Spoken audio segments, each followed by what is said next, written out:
السلام عليكم البنات، واش راكم؟ نتمنى تكونوا لاباس. حنا رانا لاباس الحمد لله. صلى على رسول الله عليه افضل الصلاه والسلام.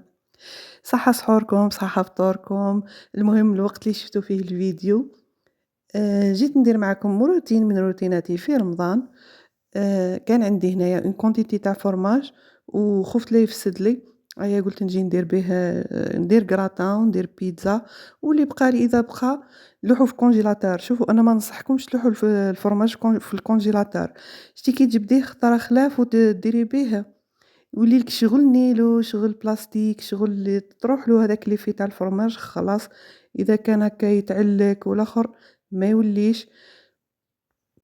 هنايا كنت شارية الجودة، فروماج روج وشي لا ماشي شيدار، لا الجريار. شريت 3 انواع. شتي كي ديري هكا وتخلط تشري طرف طرف طرف طرف وتخلطيهم مع بعضهم وتزيدي لهم شويه تاع نابولي تاعنا. يديروا لك كونتيتي لاباس بها. وزيد يجيو بنان ماشي كيما كي ديري غير نابولي وحده. انا شريت هكا دي مرصو ب70 80 كل واحد كيفاش. وخدمت بيهم من قبل. واللي بقاو لي هذو قلت نجي نربيهم نخدم بيهم. واللي بقى نلوحو في الكونجيلاتور باسكو بديت نشوف فيه بدا سما بدا راح يبدا يفسد. وانتم البنات تكون ماذا بكم تقولوا لي كيفاش تحتفظوا بالفرماج تاعكم؟ اسكو تلوحوه في الكونجيلاتور؟ كيف تجبدوه كي تبداو كي تخدموا به؟ اسكو يقعد لكم كيما راهو؟ انا اختي لاحظت كي نلوحو في الكونجيلاتور والليلي ما عنده حتى معنى، حتى لو غوت تاعو يتبدل ما يبقاش هكا. اختي فيف الحاجه كي تعود فري. يكذب عليك والله. هو صح نحتاجو حوايج كونجيلاتور بصح يكذب عليك، ما كانش قد حاجه تشريها منا تخدمي بها منا. وهنا نروحو للكراتان تاعنا. جبت عندي مرصو تاع سكالوب نداويه طبعا كيما هما عارفين نداوي. درت ثوم ودرت دوات، الملح، فلفل الكحل، الفلفل الاحمر، الحار والحلو، راس الحانوت، كزبر، وتوابل الدجاج مادام رايحين نخدمو لي سكالوب. ندير ثاني مغرف تاع لا موطارد تتماشى مليح مع سكالوب. تطلق فيه هذيك الحموضيه واحد لو غو هكا. ماذا بكم ديروا؟ واذا ما عندكمش تقدروا تستغناو عليها. نديرو ثاني شويه تاع الزيت، 2 مغارف 3 على حساب لا كونتيتي تاعك اللي راح ديريها تاع سكالوب. انا هنايا درت اون كونتيتي صغيره راح ندير في الموس الصغير هذاك يجي كاري وصغير هكا. براسك انا في الدار ما يحبوش ياكلوا لي غراتان. زيدي قصي الدبشه تاعك هكا رقيقه وخلطي التوابل تاعك مليح وغطيها وخليها اكوتي باش يتمارينا هذاك سكالوب مليح. وعلى قد ما يطول السكالوب تاعك في هذوك الدواوات راح يجي بنين يسخف. شوفي سوا الدجاج الحوت هادو اللحوم هادو كي يداواو يتحطوا يقعدوا قادره ما تحطيهم حتى يقعدوا يباتوا راح يجيوك ابن من كي ديريهم ثمثم.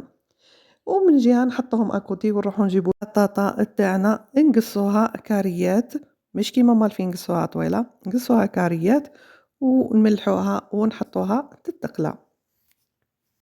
وكيما على بالنا البنات كاين انواع تاع لي كراطان، كاين تاع الخضره، كاين تاع الباذنجان، كاين تاع البطاطا، كاين. انا درت هذا سامبل بطاطا وسكالوب، درت له شويه تاع لا بيشاميل ونبينا وصلينا عليه. وكل وحده دير الشيء اللي يعجبها والشيء اللي ياكلوه العائله تاعها طبعا، ماشي دير ومن بعد تروح طيشو. حنا ماذا بينا حاجه ما طايش كل شيء يتكل. اذا درتي كونتيتي كبيره مدي منها ما على باليش انا، ما بعثي للجيران كبعثي لخوك كبعثي مرت خوك نورمال ما فيها والو.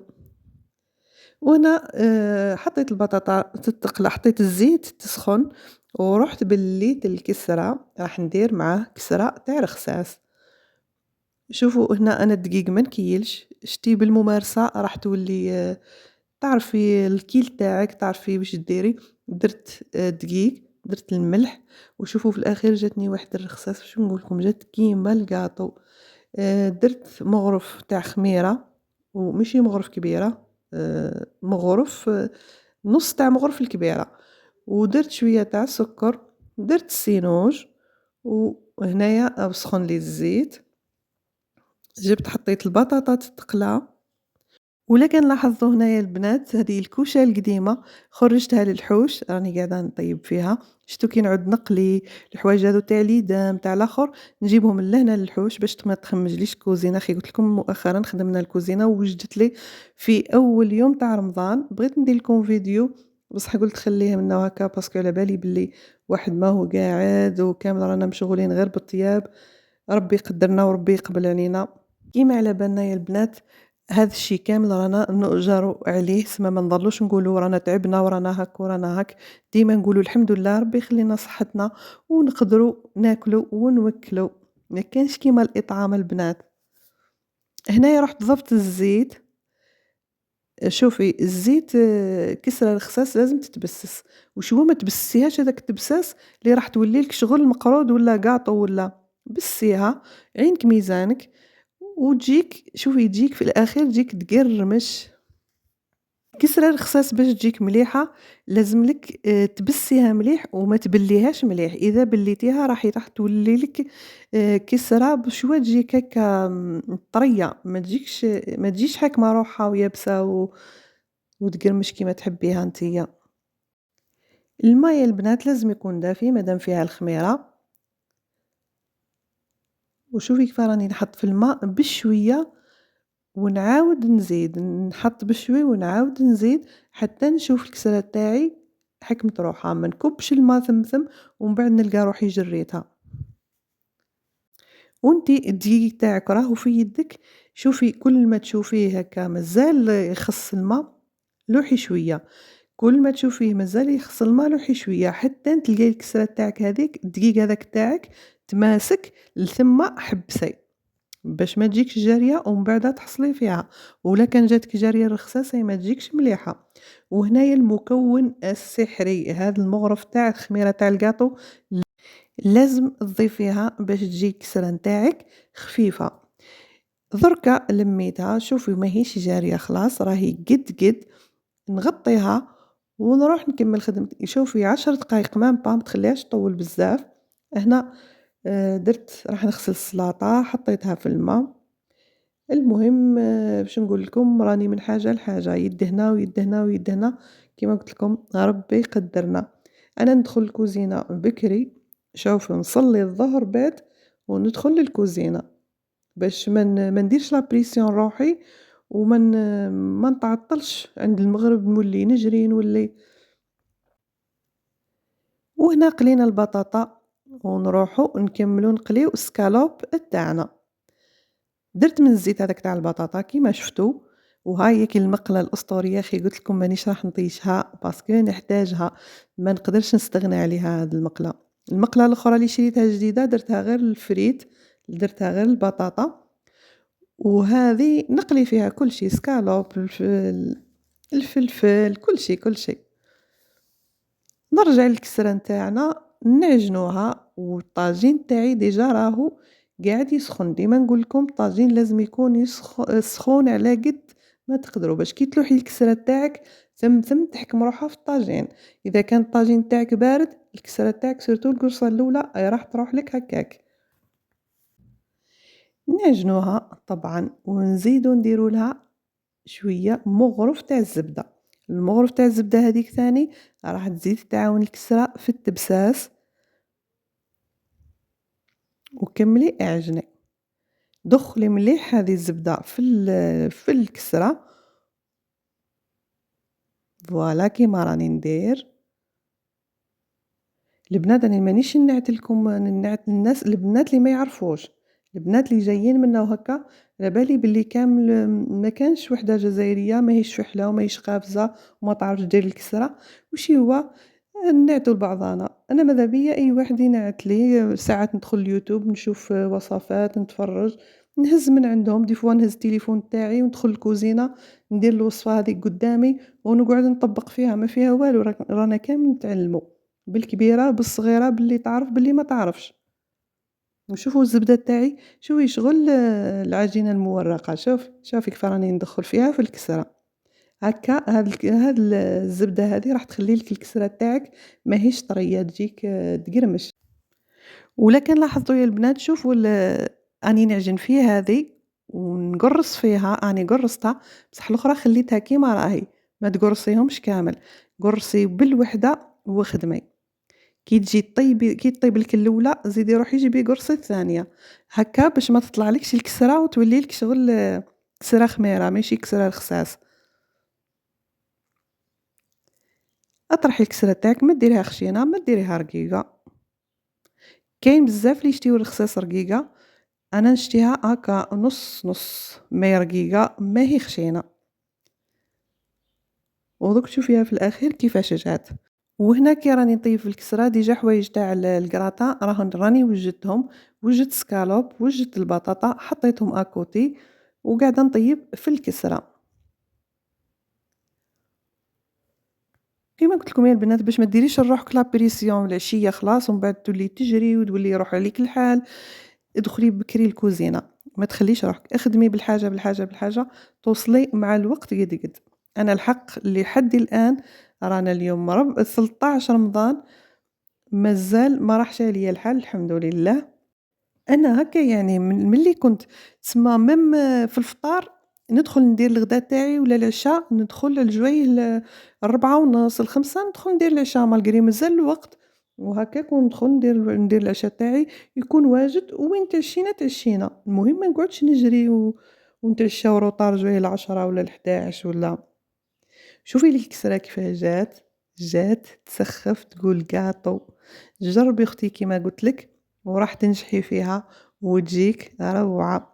أنا en général في رمضان نديرو كسرة خميرة، وشي مؤخرًا وليت ساعات ندير خميرة ساعات ندير رخصاص، هاكا باش الواحد يسمى ما يملّش من الحاجة. ونرجعوا للجراتان تاعنا. قليت البطاطا هذيك نجيب 2 عظمات، انت على حسب لا كونتيتي تاعك تاع البطاطا، الا كان درتي بزاف ديري بزاف عظام، واذا درتي قليل ديري قليل العظام. انا درت قليل البطاطا، درت 2 عظمات ودرت الدبشه ودرت لها شويه ملح ودرت لها مغرف تاع فخوماج هذاك فوندو، خلطت كل شيء في بعضه وجبت المول تاعي دهنته بالزبده وحطيتهم، حطيت البطاطا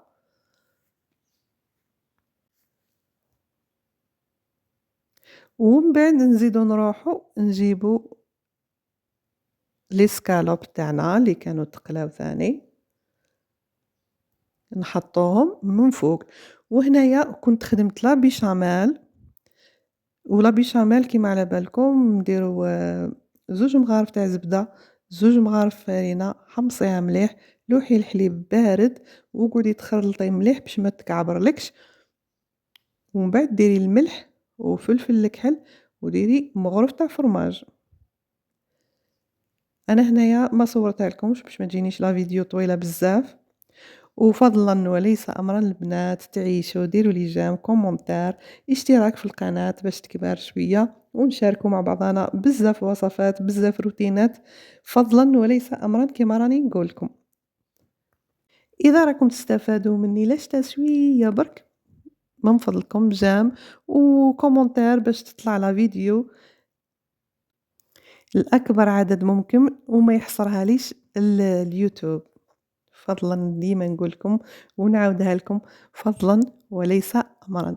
اذا شفتوني نستاهل ما يسالش انكم ديروا لي جام تعيشوا البنات. وهنا جبت هذاك الفرماج اللي ربيته من الاول درته من فوق، درت البيشاميل كما كنتوا تشوفوا ومن بعد درت الفرماج.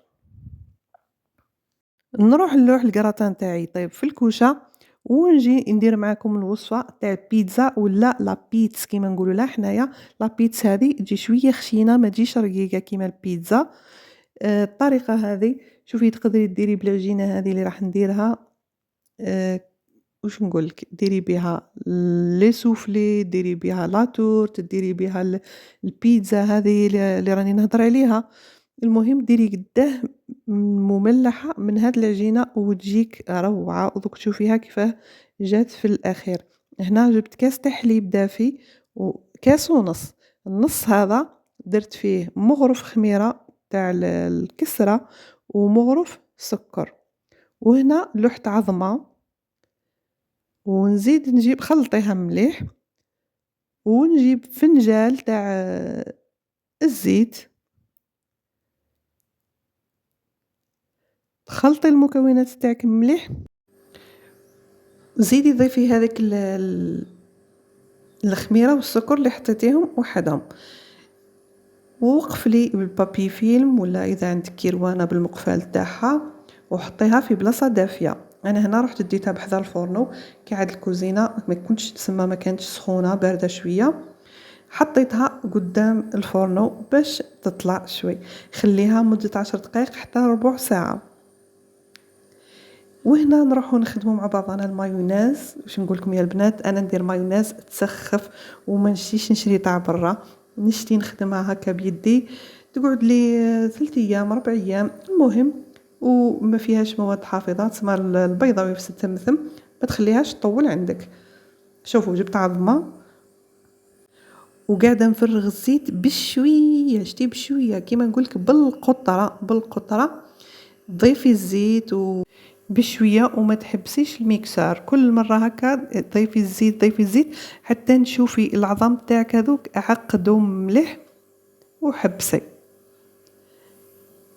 وهنا راح نجيب ندير لها 2 مغارف خل، كي شت هذيك العظمه حكمت روحها مليح مع داك الزيت ولاو عاصين، جبت درت 2 مغارف زيت، درت سنه تاع الثوم، ديري شويه تاع فلفل الكحل، ديري مغرف تاع لاموطارد ومغرف تاع فرماج، وتزيدي تميكسي هكا مع بعضاهم مره واحده برك ميكسي باش يدخلوا المكونات في بعضها. وشوفي لي اختي ردي لي الخبر، جربيها وردي لي الخبر، ما تزيديش تشري هذيك المايونيز تاع برا، خلاص انا هذيك ما نستعملهاش، نستعمل هذيك كي ندير بيتزا، كي ندير هذو لي فريت نبغي ناكل بالمايونيز، نخدمها عظمه وحده دير لك كونتيتي لاباس بها تكفيك، هذاك هو السبب باش ما تطولكش في الفريجيدار. ميكسيهم ودوك تشوفي لي كيفاه جات، جات تسخف، شوفي النتيجه، شوفي كيفاه جات ماسكه وجات بنينه وميم طون كي عاد فيها الفرماج. وكما ديما نقول لكم ما كانش قد الحاجه اللي تخدميها بيدك على بالك واش حطيتي فيها واش ما حطيتيش، وعلى بالك قداش قعدت عندك في الفريجيدار. وهنا يا البنات الكراطه نتاعي كانت وجدت، نحيتها من الكوشه، ما تشيحيهاش بزاف باش تجيك هكا طريه ومليحه، ما تشيحلكش كيما نقولوا، عفوا. وهنا انا كان عندي الجاري كان باقي لي من البارح، تسمى درت الكراطان، درت شويه سلطه، درت بيتزا وخبزت الكسره وخلاص بينا وصلينا عليه. وهذا مكان كيما تقول هذيك تاع المكياج. هنا بعد ربع ساعه رحت لهذيك العجينه تاع البيتزا، تضيفي لها النواشف كيما نقولوا، الفرينه والملح والخميره تاع الكاطو، الخميره تاع الكاطو لازم ديريها في البيتزا، في العجينه تاع البيتزا باش تجيك خفيفه.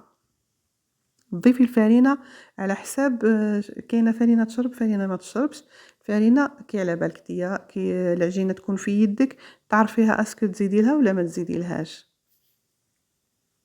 هنا ملحت،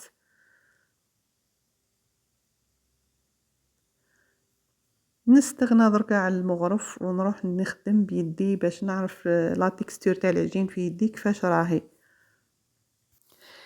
لميت العجينه تاعي بالفرينه ورحت حطيتها فوق البوطاجي باش نقدر نعجنها، ما تعجنيهاش بزاف، هاد العجينه تاع 10 دقائق ما تتعجنش بزاف، راني رايحه غير نلمها هذا مكان. قعدت نضيف الفرينه حتى انا عرفت هذيك لا تكستور تاعها، وقعدت كيما راكي تشوفي راني قاعده ندير فيها ندخل فيها في بعضها ماشي نعجن فيها. هنايا زدت لها قيس تاع مغرف تاع الخل، كيما على بالنا الخل يخلي العجين تجي خفيفه ثاني. وكما قلت لك ما تعيش روحك بالعجين معها، هذه ما تتعجنش بزاف، راني غير نلم فيها هذا مكان. وشوفوا لي هذاك البوطاجي واش نقول لكم راهو كامل بالفرينه، درك نكمل بالصح ونجرو ونمسحو وخلاص. جبت البلاطو تاعي، انا البلاطو تاعي لصق، درت له شويه تاع الزبده وزدت درت له الفرينه باش ما تلصقليش. وشوفوا لي لا تكستور تاعها، شوفوا كيف خليتها ما يبستهاش وما خليتهاش جاريه، شوف جات عجينه تسخف حطيها هكا 5 دقايق قيس ما تقدري من بعد، فوالا ها 5 دقايق برك وطرحيها. شوفي إذا تحبيها رقيقة طرحيها مليح، إذا تحبيها خشينة خليها شوية، أنا خليتها شوي باسكو عندي ما تشتيها خشينة ما تحبش تاكل لي هذيك الرقيقة، نخليها على جالتها هكا شوية. ندير طماطم كيما على بالكم، الطماطم واش فيها طماطم، ثوم، الزيت ولي زيبيس اللي هما الملح، فلفل الكحل، راس الحانوت، لي زيبيس كامل انا ندير لها لي زيبيس كامل باش تجيك لا طوماط بنينه. ديري هكا قرصه تاع سكر ثاني باش تنحي الحموضه من هذيك الطماطم اذا كانت حامضه. ندير زيتون الكحل وجبت هذاك الفرماج اللي ربيته قبيلته درته من فوق، والكوشه كانت سخونه ديجا خي طيبت فيها الكراطان. كي طيبت الكراطان ما طفيتهاش خليتها شاعله، وهنا خليتها واحد الربع ساعة حتى ل20 دقيقة. هنا كي تركح كل ما ركحت البيتزا مليح كل ما تجيك خفيفة مليح. خليتها ركحت واحد الربع ساعة حتى ل20 دقيقة وبالك فايت شوية، ولوحتها في الكوشة سخونة تغلي. هنايا كي طابت جبتها درت لها شوية تاع الطون، راني ما صورتش كي درت الطون، درت لها شويه تاع الطون ودرت لها الدبشه، لازم لها هذه لا بيتس هذه لازم لها بزاف الدبشه، والمايونيز هذيك اللي خدمناها حطيتها في الساشي دوك تاع الكونجيلاسيون وثقبتها وهاني قاعده نزين فيها وجاتني تسخف يا البنات. جربوها راح تشوفوا النتيجه بانفسكم وما كومش رايحين تندموا. شوفوا هي كاين انواع تاع البيتزا كل وحده وكيفاه ديرها. انا بصح نشتي ندير هذه يقولوا لها لا بيتس ماشي بيتزا، باسكو البيتزا هذيك اللي يديروها لي بيتزاريو هذوك اللي ناكلوها برا هذيك هي البيتزا. هذه بصح حنا نقولوا لها لا بيتس وتجي تسخف. شوفي كيفاه جات، شوفي واش قلت العجينه تاعها جات خفيفه ريشه تتكل ما عندي ما نقولك.